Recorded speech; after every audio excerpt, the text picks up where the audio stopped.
નમસ્કાર દર્શક મિત્રો, જનરપન ન્યૂઝમાં આપનું સ્વાગત છે।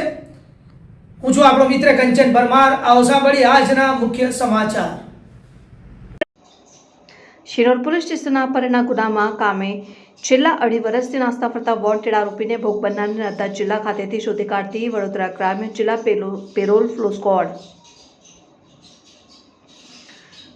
શિનોર પોલીસ સ્ટેશન ખાતે નોંધાયેલ મુજબના ગુનાના આરોપી શિનોર પોલીસ સ્ટેશન ખાતે તારીખ 10મી નવેમ્બર 2023ના રોજ નોંધાયેલ જે ગુનાના કામના ફરિયાદી બહેન શ્રી નાવની સગીરબહેનની દીકરી ઉંમર 16 બેમાસ નાવને કામના આરોપી નરેન્દ્ર ઉર્ફે નંદુ ગુરજીભાઈ વસાવા રહેઠાણ પોઈચા ગામડી નવીનગરી તાલુકા નાંદોદ જિલ્લા નર્મદા નાવ લલચાવી ફોસલાવી લગ્ન કરવાની લાલચ આપી ફરિયાદીના કાયદેસરના વાલીપણામાંથી અપહરણ કરી લઈ જાય અને સતત સ્થળાંતર કરી રહેતો હતો અને છેલ્લા 2.5 વર્ષથી પોલીસ ધરપકડથી નાસ્તો ફરતો હતો।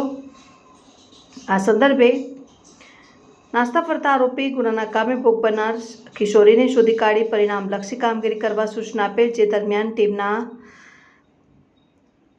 પ્રવીણભાઈ વસંતરાવ તથા તુષારભાઈ અરવિંદભાઈ રાવને સદર આરોપી અને ભોગ બનનારની તપાસ કરતા આરોપી નર્મદા જિલ્લા ખાતે હોવાની સચોટ બાતમી મળેલ અને શોધી કાઢેલ અને આગળની કાયદેસરની કાર્યવાહી હાથ ધરેલ। નરેન્દ્રભાઈ ઉર્ફે નંદુ ગુરજીભાઈ વસાવા